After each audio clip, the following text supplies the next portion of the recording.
Okay, we good to go? Always good to go. I'm just chilling at Canada Life Center.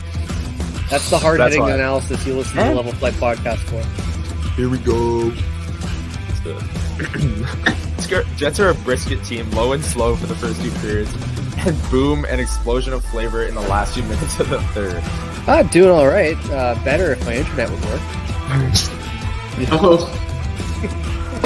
Elliot. This is comedy. I'm Brian. I'm joined by Connor. Hello. And Elliot. Hey, hey. Wow, that was fun. You're listening to the Level Flight podcast. Welcome into episode 91. And if you are on YouTube, or even if you're on audio and you're listening, you just saw our brand new intro, courtesy of Brian. He cooked that one up. Let us know what you're thinking in the comments below. But episode 91, welcome, the Cole Perfetti episode. Brian, how you doing? I am doing great. And I do just want to mention, I spent like 4.5 hours combing through some like ideas for like, oh, I remember this happening. I remember this being funny. Going back and finding the clip, every single video file, being like, I know it's in here somewhere. And then finding those clips because I don't know if you noticed, if you're watching on YouTube, there's changes in background, changes in like location for all of us. It spans multiple locations and multiple sort of like identity changes. So that was a lot of fun to put together. But no, I'm doing great, especially after watching that come together. Yeah, that's great. My favorite part of it is when it's like going along and like you see things happening and then it just cuts to, I think it's you who goes, "This is comedy," and then it cuts away immediately. It's just that cut is hilarious. But anyways, yeah. And then first thing I watched it and there were already a few things that I remembered that happened that we didn't include. That video could be 3 minutes, that intro. Maybe we'll have so selective. We'll have some renditions over the next couple episodes, or over the next tens of episodes, let's say. But yeah, great new intro. Thanks for joining us. Episode 91. Let's actually get into the episode now. Today's episode, we want to talk about head coaching candidates. On Tuesday's episode, we talked about Rick Bowness, his career, as the retirement from him was fresh on that Monday that we spoke. We didn't really get into specific candidates for that, or on that episode, excuse me. But on today's episode, we do have some names that we want to talk about. Some names have been thrown out there by friend of the pod, Murad Atesh, The Athletic, had a great piece. Go read it if you haven't already.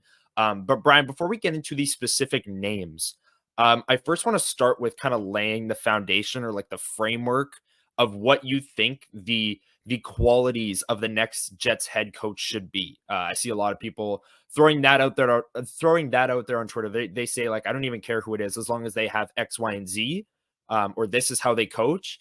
That is what I'll be happy with. What are those qualities for you in the next head coach for the Winnipeg Jets? Well, I think what's key for whoever succeeds Rick Bowness here is there needs to be some level of control from that coach over how the special teams runs. Obviously, the Jets have preferred an overarching head coach, but with the specialists on the power play and the penalty kill. Didn't work this year. Clearly, we've had a lot of conversations, too many, about the power play and the penalty kill. I think that my number one sort of desire is to have a little bit more control from the bench boss. But then you're also, the thing for me, I think that might actually be more important than that. We've got probably the biggest youth infusion that we're going to see since, the mid 2010s. And I need to see how they're planning on implementing those young guys, because if they're not, on the same page there, and that could damage a development path, I don't know if there's a fit for whoever comes in. So for me, it's special teams, obviously maintaining sort of what they've built over the last while in terms of the room and their culture and things like that.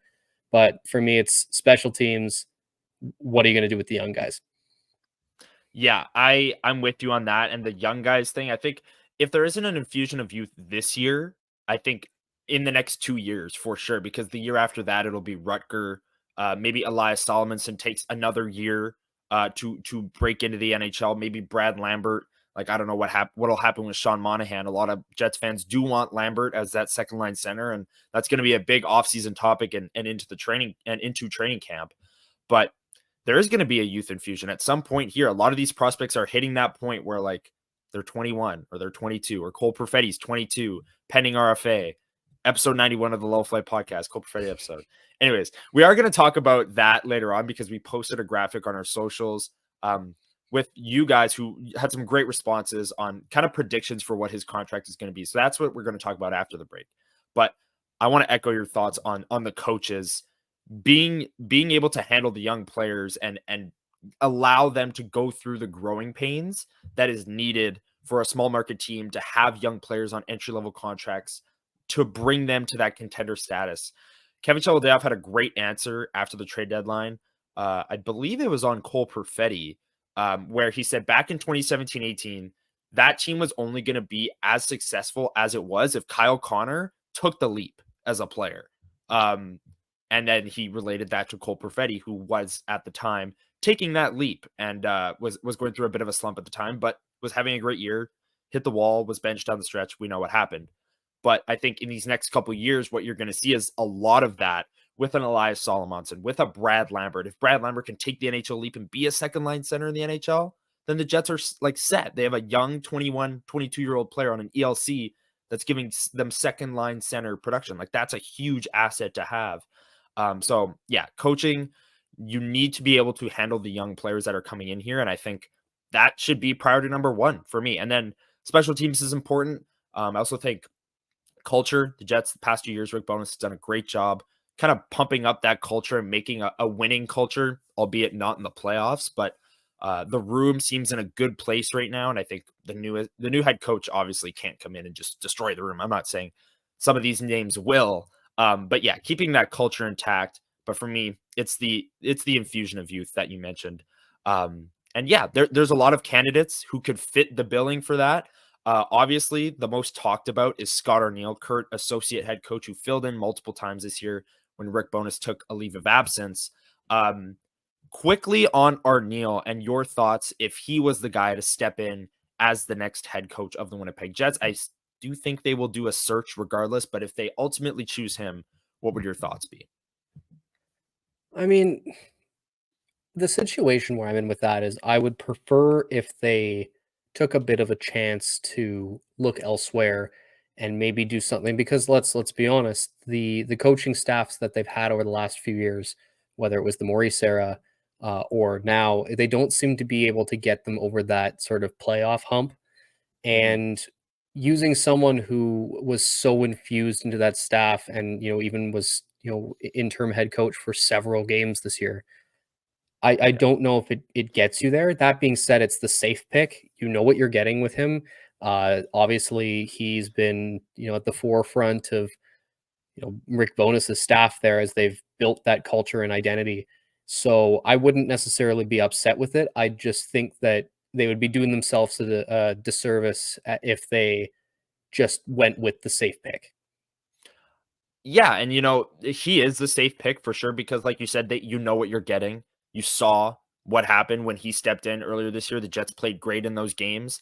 Funny enough, I believe it was in the middle of the Jets 6-game losing streak, and Rick had the health issues at the time and had to take a leave of absence. And within, I think, a game and a half, Nikolai Ehlers was on the top line. And I think a lot of people were like, "Thank you, Scott Arniel," because that's something Jets fans have been asking for a long time. But I still do think I agree with you that looking elsewhere, doing a thorough search is I think is going to happen. Murat had a really good tweet about this that 2 years ago when Maurice stepped down, they just promoted the next guy and Dave Lowry because it was mid-season, so they just promoted Lowry, and we all know how that went. That was kind of a disaster season. A lot of players just no structure whatsoever. So then that offseason, they go in and they have a thorough search where they interview multiple head coaches and they land on Rick Bowness. And in their eyes, and like objectively speaking, Rick Bowness was a really good head coach for the last 2 years. The Jets were a great regular season team this year, fourth best team in the NHL. Like that was a good hire. And I think True North sees that and like acknowledges that almost and will be thinking to themselves, like, you know what? It worked for us 2 years ago. we should do another thorough search. And I don't think Scott Arniel will be the one if they do a thorough search to be the head coach. I mean, it's the safe pick. I get it. But I think there's a lot of names out there that are Yeah. experienced and have done really well in other spots that would be given a longer look at head coach. What are some of those names for you? There's been a ton of names thrown out there. Like I said earlier, Murat had the article at The Athletic. Go check that out. It was a great piece kind of summarizing a lot of the candidates out there.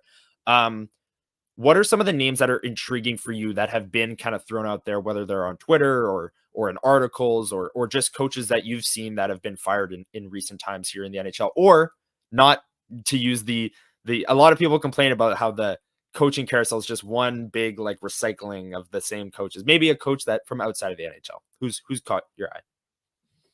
The one that I've been doing a lot of thinking on, and it kind of popped up thanks to Patrick Williams, who has, written his fair share for the NHL. I He's know where you're done going some with coverage in this. Yeah. Winnipeg, where he brought up Todd Nelson, who is the head coach of the Hershey Bears right now of the AHL. Hershey is quite possibly on their way to a second consecutive Calder Cup, uh, which would make 3 for Nelson. He also won 1 in Detroit's farm system with the Grand Rapids Griffins. But he has had brief NHL action as he took over in 2015 after the Oilers fired their head coach. Wasn't brought back after that year. But I'm always of the mindset of if someone comes up from the AHL, they're used to, at least in part, dealing with developing players because that is the developmental league. If they aren't in their junior ranks or anything, they're probably going to end up in the AHL. But I also think that when you have a track record of winning in the pro levels, it matters. Like I don't think I was looking at this. I don't think he's had a winning percentage in his professional career as a coach below like 530. He's been absolutely stellar in terms of his pedigree. And the one thing that he's lacking is a legitimate NHL shot, because he only got it, briefly in 2015 because of the midseason coaching change there. But Yeah. I think that this could be a good fit for him to finally make that jump. And as you mentioned, there are some guys who have done the coaching carousel that are definitely out there, and they're on my mind. But in terms of the one guy that kind of piques my interest the most, I think it might be him. Yeah, I'm with you. I think Todd Nelson, you brought it up to me in class the other day off of that kind of tweet or article. I'm not sure what it was from Patrick Williams. Shout out to him. But yeah, I'd be all aboard that because like you just said for a couple minutes there, he's been stellar with the Hershey Bears. I am gonna mention a coach here that has been, well, not really. Like this isn't a coach who's been coaching for 30 years in the NHL and been across 10 teams. But he was fired this past season. It's Jay Woodcroft, who was fired by the Edmonton Oilers. I would like this hire, especially since when he came in 2021-22, he went 26-9-3 and took the Oilers to the conference finals. They lost in 4 games to an absolutely loaded Avalanche team that went on to win the Stanley Cup. We all know how good that team was. Then the very next year, the Oilers followed it up with a 50-23-9 record, second in the Pacific, lost in the second round to the Vegas Golden Knights, who won the Stanley Cup. And then this past year, they went 3-9-1 to start the season before he was fired. I just feel like, and let's be honest here, that 3-9-1 record really didn't have much to do with him. I know the Oilers have been great since Chris Knobloch took over, and he's been a great hire, and he's a great head coach. But Stuart Skinner couldn't save a beach ball, and neither could Jack Campbell, and neither could Calvin Pickard. Like I want to know what their save percentage was in those first 13 games because I know it was like in the mid 800s. They also It was couldn't like bury a 850. puck at all. Their shooting percentage was like 5%. Like his PDO was absolutely in the gutter. And it's the old saying, like, show me a good goalie, I'll show you a good coach. Well, you show me a bad goalie, and I'll show you a coach that just got fired. And that's what happened with Jay Woodcroft. But honestly, I would like this hire. I think he did a great job with the Oilers, and I really don't think what happened was his fault these last 13 games here. And I think he's a player who will integrate youth better than maybe some of the other names that have been thrown out there, like a Dean Evison or a Craig Berube, or some of those guys, because Woodcroft has shown that he's given those guys the leash in Edmonton, with like a Ryan McLeod who's come alive here, and he's fine, and he found like good line combinations. I mean, you have Connor McDavid and Leon Draisaitl, so it's kind You of got a lot hard to to work with there. mess that up. Yeah, but I do like the way the Oilers were run under Woodcroft, and I'd like to see that carry over into Winnipeg more so than in Evison or Berube. Evison and Berube, what are your? I'll throw that to you. What are your thoughts on those two? Those two have been thrown out there. Evison was just fired by the Wild. Berube was just fired by the Blues. If Yeah. that is correct. Okay, I'm not mistaking him for someone else. Perfect. But what are your thoughts on those two? Again, coaches who were just fired, Central Division teams, disappointing years for both of those teams. St. Louis was kind of in it, but what did you think of those two names being thrown out there as potential options for the Jets? I think that there are redeeming qualities in both of them. I don't think that they're Mhm. one of those coaches that you see and you just like scoff at because you just know it would be a horrible pick. I'm looking at you, Ottawa, hiring Travis Green.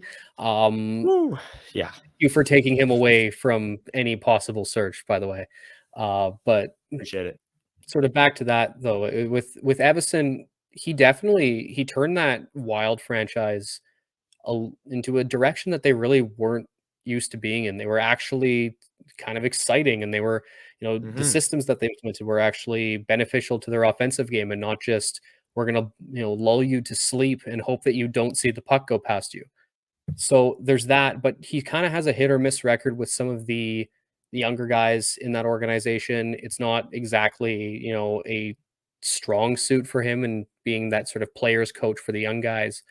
And sort of the same deal goes for Berube, but we do actually have a decent track record of him really working with the younger guys to turn them into complete players. Like we look like Jordan Kyrou, even Robert Thomas to an extent. These Yes. guys came up and they were fairly unpolished, and now they are, legitimately great players. And a lot of that is to do with what Craig Berube did. He won the cup in 2019. Obviously, things Yep. didn't end very well there. They were kind of plummeting, and they redeemed themselves a little bit with Drew Bannister, who took over, who was just named the official head coach. He had the interim tag Yes. removed. But I feel like of the two, I'd probably prefer Berube, but I feel like either Jersey or Toronto might have him, ready to roll into their coaching situations, but certainly a name that I would keep an eye on if I were the Jets. I feel like Berube's got Toronto written all over him. I'm not gonna lie. Like he's kind of that hard nosed coach that they've clearly been going for these last 3 years in their players. You just look at their trade deadline acquisitions. Tyler Bertuzzi, Ryan Reeves. They also went and signed in the offseason. Yeah, like I think he's Toronto bound. I think I agree with you. Berube, I'd prefer over Evison, but both of the I'd go Woodcroft, then Berube, then Evison, but all three of them actually I wouldn't hate. Again, Evison, like you said, I think like Matthew Boldy being in a big role is a sign of a younger player that he's kind of elevated. I know they just signed him to that long-term deal, so they kind of had to. Um, like you kind of have to at that point, but maybe that happens with Cole Perfetti. Um, and I think Joel Eriksson X development has been great with the Wild as well. Evison's been there for all of that. So I like some of the things he's done as well. Berube, like you said, cup winner. Actually, Evison, real quick, was Jeff Merrick brought him up in connection to the Jets on the Jeff Merrick show. And Evison also is from Flin Flon, Manitoba. So there's a little bit of that Ooh. Manitoba connection there that we know everyone loves.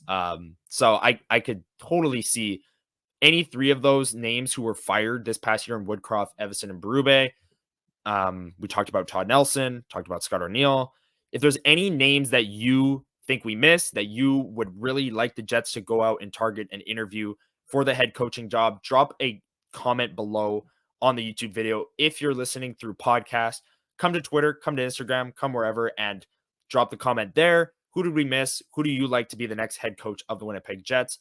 We're going to take an ad break on episode 91. And when we come back, we are going to talk about Cole Perfetti's contract, do a little NHL playoffs wrap up, and maybe do a little summer sports preview because there has been some news on the local sports here in Winnipeg as I wear my Seabears shirt and Brian wears his Gold Eyes hat. Let's get into the ad break. Stick around on episode 91 of the LFB.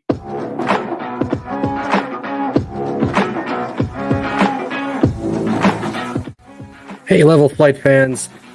You were probably just watching us chat something about the Jets, or who knows, it's, almost summer now, so we could be talking Gold Eyes, we could be talking Bombers, we could be talking Seabears. I don't know what we were talking about. What we're talking about now, though, as you wait for us to come back, is where you can find us when you're not watching or listening to these episodes. You can find us on social media. That's talking Twitter, Facebook, TikTok, Instagram, all of those platforms at Level Flight WPG. That's where you can find all of our content. You can sort of keep in contact with us. You don't have to worry about losing, an episode here or there. You can just keep up to date. With that in mind, too, you should probably go and subscribe to our YouTube channel and click that little bell. If you do that, you will never miss another episode release, and you'll be right there for the premiere every single time it comes out. This summer, we've got a lot of stuff planned. We're going to do our regular sort of off-season stuff for the Jets. The draft's coming up. Free agency's coming up. But we're also going to do our regular coverage into the other Winnipeg sports scenes. So, we've got a lot of content on the Gold Eyes. Should be a great season there. Seabears are starting up soon. The Bombers just had, they're starting the rookie camp now. So, exciting times ahead. So, as you wait for us to come back, which we'll be back very shortly, think about that. Go subscribe, like this video, and just enjoy the rest of the episode. Follow us on all our socials, and I'm going to send it back to, us. Enjoy the rest of the episode. And welcome back in to episode 91 of the Level Flight podcast. If you're here on YouTube, if you're listening on audio, you realize that was different as well. Brian cooked up another good piece of content there, a little ad breaks that we can take a breather, go grab some water, do things during the recordings. Much appreciated from Brian. Thank you very much. Let's get into Cole Perfetti. A lot of people responded to the graphic that we posted on all of our socials. Like we've said many times, go follow us. But the question that we posed is, he's an RFA. What does his contract look like? Brian, I'm going to give you the first punch at this. 22 years old, 38 points in a top 6 role, was benched down the stretch and into the playoffs. It's going to be kind of an interesting negotiation. Where do you see it going this offseason with Cole Perfetti? It's hard to picture anything other than a bridge deal for him. Agreed. I feel like for both sides here, where obviously for the Perfetti camp, whoever comes in and ends up taking over from Bowness, you need to see how you are, viewed in terms of your potential and what they see in terms of your top 6 talent. Because as we know, Cole Perfetti is a phenomenally talented player. We mentioned his production this year, despite getting healthy scratched for a significant portion of the season. Yep. I truly think that if his camp sees the respect from the organization to say, hey, you are a fixture in this top 6, down the road that may change. But I also think from the Jets' point of view, they want to see if they're getting that, 20 goal pace out of him, if they're getting the 40, 50 points, out of him, going forward, almost like a show me on both sides deal. And Yep. It would be hard to picture anything more than about 2 years, maybe 3 at most, because you don't want to walk him right into free agency. But Yeah. I would say something with that, and then somewhere between 3.5, 4 million, I would think, is sort of what's going to get that done. Yeah, I'm with you. I think I can't really imagine anything other than a bridge. 2 years, 4 million is what I predicted. I think like $4 million per year, I should clarify, not $2 million on both years. $4 million a year, 2 years. Maybe it's 3.5. Velarde was just signed to 3.5, 2 years. He has the second year of that deal coming up. So maybe it's similar to that. Any thought of I don't know. I don't know if the Perfetti camp, I don't think would go for this, but any thought of maybe a long-term, like the Jets don't typically go long-term right out of the first contract right out of the entry-level deal. Usually it's another bridge, like a 2-year, and then they'll go long-term. Any chance we see Cole Perfetti sign a 6-year, 7-year deal Would the money would obviously be much higher given that he's locking up for the long term. But do you think there's any chance of that? The only way that happens is if there is legitimate, meaningful dialogue between whoever the next coach is and both Cole as the player and his agency. Because if they can come to an agreement as to sort of where he fits in this organization, because clearly there was frustration. There was a lot going on this year with, both on the ice and the fan base. And there was a lot of conversation about why isn't he playing? And then obviously he had his struggles midseason, but we can clearly see that he deserved to be in the lineup, especially down the stretch and in the first 4 games of the playoffs there. Yeah. But I think if, depending on who you bring in, I have a feeling if it's Arneal, I don't know if that conversation happens because it feels kind of like a lateral move. Yeah. Um, but if you're bringing in someone who's used to sort of bringing these young guys into the fold a little bit more, maybe there's an avenue to signing a longer term deal out of this, because if he feels confident that he'll be able to contribute in the role that, he is best suited for, that might be the avenue for him to say, okay, this makes more sense long term, but I just don't see it happening. I don't. And I don't think what that meaningful dialogue could be. Like I don't know what the Perfetti camp would be kind of satisfied with given what they just went through the last year, you know? Like Yeah. again, Cole Perfetti, this was his first fully healthy season in the NHL. He did produce, but he also didn't. Like he also had a 23 game. Sorry, I just wrote about it. Was trying to remember the stats. 23 game goal drought from January to March. Like he also did hit the wall and was really not great at times, and then was put on the fourth line and didn't do well on the fourth line. But is that really his fault? Because he's playing with fourth line players. Like there was a lot of discourse there. And obviously you can't put a clause in a player's contract that they're like guaranteed a top 6 role. Like you can't do that. But clearly, he had to be worked with this past year after he hit the wall. This upcoming year, hopefully after another summer of getting faster, bigger, stronger, he'll be ready to fully take on that top 6 role. Maybe avoid the wall of playing your first or second full healthy season in the NHL. So we'll see. I think we're looking at 2 years, 4 million, like we both said off the top. We're approaching 30 minutes here.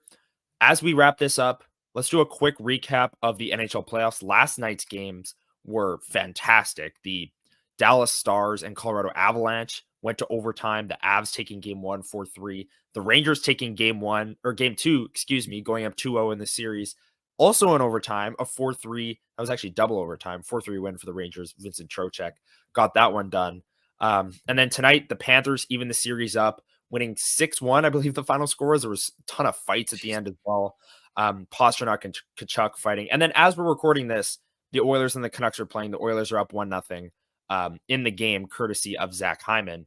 I'm super excited to go watch that once we're done recording here. But Brian, what has kind of impressed you game 1 of Dallas, Colorado? We were hyping that up big time, and it delivered in a big way. Yeah, and Dallas got a taste of what the Jets saw, especially I think the most they saw this in game 1, where it didn't matter how far ahead they got.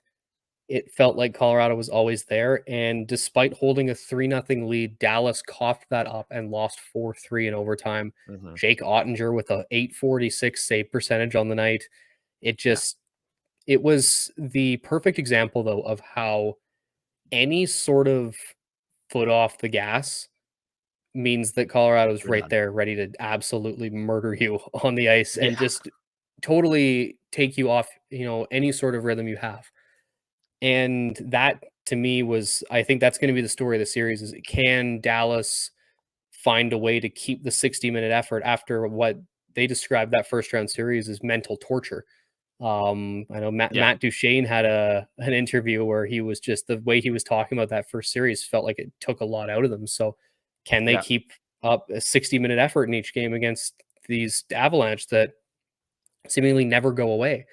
And then in terms of the other series, I picked the Canes. Not the I greatest. still like them. I still like them to win the series. I Going do. back to They Raleigh they and out Yeah, they're going back to Raleigh. They outplayed the Rangers in that game. I'm sorry. Igor Shesterkin played out of his mind, and I get goaltending is a factor, and expected goals in the playoffs don't really matter because you win a game, you win a game. You win a series, you win a series. You win the cup, you win the cup.